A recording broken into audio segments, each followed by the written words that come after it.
제가 지금 이 일을 해오면 여기까지 오면서 가장 힘들었던 거는 공부가 아니었어요. 내가 이걸 하겠다면 공부가 되는 거였어요. 그냥 시간이 지나다 보니까 제가 이만큼 왔는데 가장 힘들었던 거는 그 소신 지키는 거예요. 소신은 그거거든요. 뭐 어려운 얘기 아니에요. 내가 생각하는 걸 굽히지 말라는 거예요. 내가 본 거를. 내가 잘못 볼 수도 있고 잘못 생각할 수도 있어요.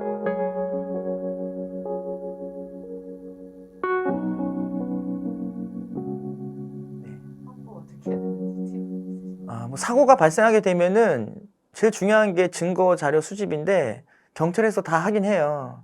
근데 그게 미흡할 때가 상당히 좀 있어요. 좀 일부분 있기 때문에 그거에 대해서 다 맡겨놓고 기다리지 라고 하면은 증거물이 싹 다 없어져요.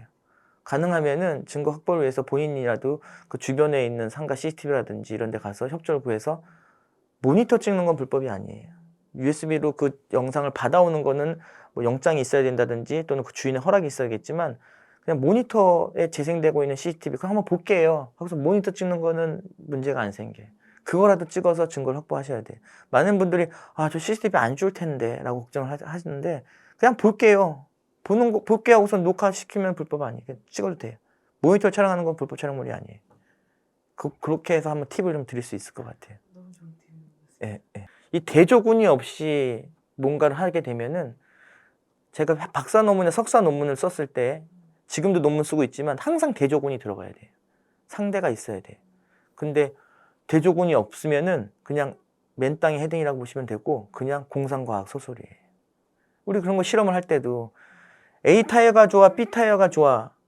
B 타이어 성능을 높이기 위해서 뭔가 추가를 하잖아요. 그럼 그 비교는 뭐를 해요? 대조군을 가져간단 말이에요. 그게 논문이고 과학이기 때문에 수학이나 이런 것들은 대조가 없이는 내가 더 진화했는지를 알 수가 없어요. 그 대조가 샘플이라고 보시면 돼요. 갑자기 되게 좋은 말 책에다 넣어야 될 얘기들이. 책에 안 넣네. 이거 굉장히 괜찮은 얘기인데. 일단은 인터넷으로 그 구글 학술이라든지 여러 학술 논문들을 찾다 보면은 거기에서 계속 반복적으로 등장하는 저자 이름들이 있어요. 그리고 그 저자 이름을 따라가게 되면은 학교도 나오고요. 그 학교 연구실을 보게 되면은 올려놓은 논문들이라든지 그 한 해의 프로젝트라든지 또는 PPT 자료들이 상당히 많이 있었어요. 그걸 보면서 따라했어요. 그 논문을 보면서 실제로 나도 이걸 구현할 수 있을까 하면서 논문에 있는 알고리즘들을 실제로 구현도 해보고 그러면 이걸 좀 더 응용해 보면은 더 좋은 결과가 나오지 않을까 해서 약간 업그레이드도 시켜보고 그러면서 조금씩 따라가다 보니까 그 논문에 있는 용어들이 이제는 제가 다 이해가 된 거예요. 그냥 그 내용만 보고 이론만 이해하고 이런 게 있네라고 끝냈으면은 아마 이 자리까지 못 왔을 거예요. 그 이론들을 하나씩 똑같이 따라하다 보니까 이제 점점 제가 이제 진화한다는 걸 느꼈고 나도 그 사람들하고 동일선상에 있는 국제 유명 학술 대회에 제 논문도 같이 나란히 등재되고요. 그런 거 보면서 조금씩 내가 이제 진화하고 있다는 걸 느끼게 된 거죠. 그 계기는 논문을 통해서 논문을 통해서 제가 어떠한 사람인지를 그 자리에서 이제 만들어지게 된 거죠. 대학원 때 하도 많이 그때 스트레스를 받았기 때문에 논문이 공부지 박사학위, 석사학위 논문이 그냥 나와 공부라 생각을 하는데 지금은 이 사건들을 많이 하다 보니까 다 하나하나가 케이스예요. 그걸 기록해 놓는 거예요. 제가 어떻게 해결했는지. 그러다 보니까 이거는 없는 거 무에서 유를 창조한다기보다도 제가 실제 사건들을 하면서 필요로 했던 것들, 연구했던 것들을 하나로 정리해서 일기식으로 만들어 놓는 게 요즘에 논문이 되니까 남들은 네 무슨 논문 제조기야? 이렇게 얘기도 하는데 넌 논문 제조기가 아니고 실제로 그게 정리를 해서 내 생각을 정리해서 논문화 시켜놓으니까 두 가지 이득이 있는 거죠. 저 스스로 뿌듯한 것도 있고 어디 법원이라든지 누구하고 싸울 때 논문을 증빙자로 제출한다면은 또 신뢰도가 높아지는 거잖아요. 그럼 조금씩 계속 그 논문을 쓰고 하면서 계속 지금 진화하고 있는 중이에요. 그것이 알고 싶다 채널이 있는데요. 또는 탐사보도 같은 채널들. 거기에 보면 영상 분석을 많이 해요. 근데 제가 그 연구했을 당시에는 사진이라든지 영상 이런 거를 분석하는 사람이 없었어요. 그 아래 나오는 전문가분들도 그냥 사진학과 교수님들이라든지 또 문서 감정하신 분들이 분석을 했기 때문에 제가 진짜 공부를 하다 보니까 그 영상 속에 있는 걸 제가 분석할 수도 있겠더라고요. 그 심시해서 분석도 해봤어요. 근데 좀 다르게 인터뷰 하신 분들 계시고 실제와 다르게 또 뭐 영상에 보면은 괴생물체 막 이런 것도 많이 있어요. 그럼 쟤는 또 제가 공부한 게 위변조 분석이기 때문에 저 위변조 아닌지도 해보고 그냥 공부하면서 계속 실제 사례를 접목을 막 시켜보니까 재밌더라고요. 심지어는 그러다 보니까 이제 그 알이나 이런 데서 채널에서 사건을 갖다 주고 당신이 공부한 걸로 한번 이걸 해석을 해봐라 했을 때 그 결과가 딱 나오니까 그 결과는 사건을 뒤집을 수가 있잖아요. 그러니까 또 하나의 제가 셜록 홈즈가 되는 것 같은 기분이 드는 거예요. 그러니까 공부를 막 이거 해서 논문을 끝내야지가 아니고 이거를 적용을 시켜보니까 너무 재밌는 것 같아요. 그래서 저도 만약에 그 후학들이라든지 또는 다른 공부를 하시는 분들한테 추천드릴 수 있는 가장 큰 방법은 그냥 그 수학 단어 외우고 이런 게 중요한 게 아니고 조금씩 적용을 시켜보는 거예요. 외국 같은 영화 보면은 선생님들이 나와서 실제 적용을 하는 사례들 보여주잖아요. 지구가 어떻게 돌아가고 이런 것처럼. 근데 우리는 교육 자체가 너무 주입식이다 보니까 그거에서 탈피하는 게 어렵지만 저 같은 경우에는 적용, 실제 사례에 내 공부를 적용시켜 보니까 계속해서 새로운 것들이 나오는 것 같아요. 많은 분들이 제가 TV에 나가니까 부모님들이 찾아오셔가지고 우리 아이가 이걸 하고 싶다는데 어떻게 하면 좋을까요? 라고 많이 물어보세요. 제가 지금 이 일을 해오면 여기까지 오면서 가장 힘들었던 거는 공부가 아니었어요. 공부는 아니었어요. 그냥 내가 이걸 하겠다면 공부가 되는 거였어요. 그냥.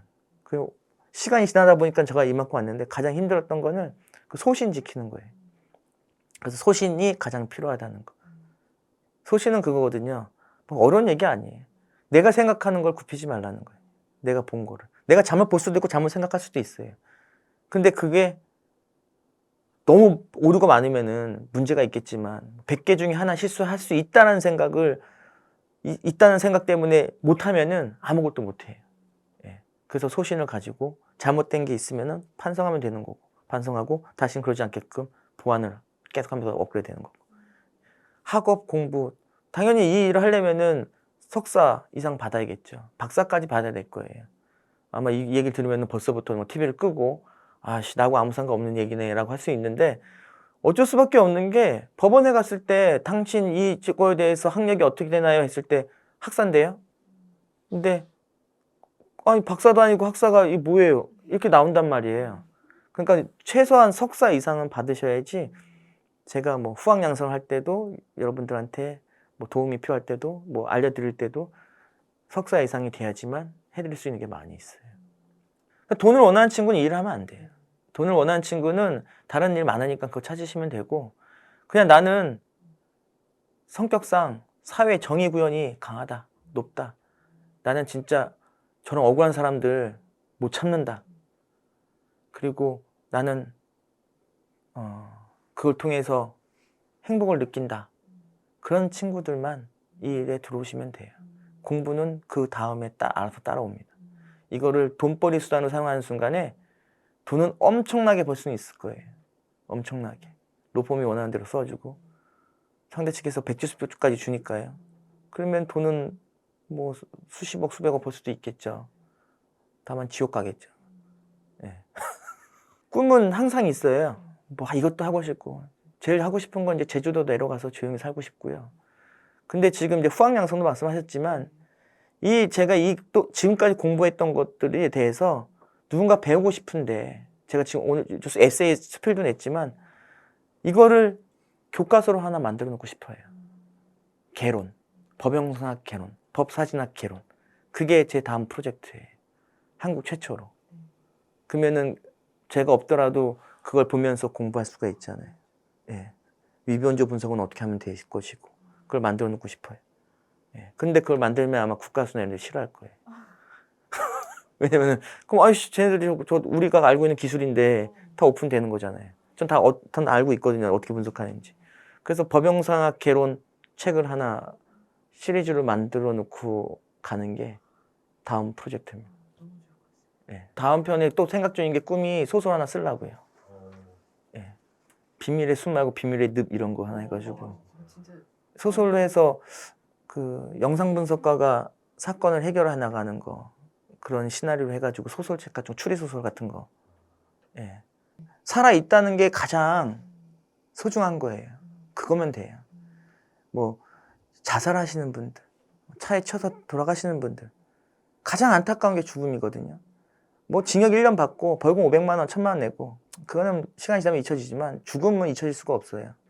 그러니까 뭐 우울증이라든지 뭐 내가 좀 힘들어서 극단적인 선택을 하고 싶다는 분들 이런 분들한테 꼭 해주고 싶은 말씀은 내가 살아있다는 게 얼마나 소중한지를 아셔야 되는 거예요.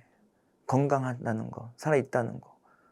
좀 제가 일상적으로 느꼈던 사건들, 에피소드, 또 제가 생각하는 사람들, 의뢰인들에 대한 저의 생각, 그런 것들이 많이 담겨져 있어요. 그리고 무겁지 않은, 어떻게 보면 읽어본 분들이 다 똑같이 하나같이 하는 얘기들이 있어요. 읽기가 쉽다고. 한번 관심 있는 분들은 이게 서점에서 한번 꼭 구매를 해서 보시면 될 것 같고, 만약에 난 돈이 없어서 못 보겠다 하신 분들은 얘기하시면은 제가 뭐 어떻게 해서든지 한번 몇 페이지라도 찢어가지고 보내드리든지 하겠습니다.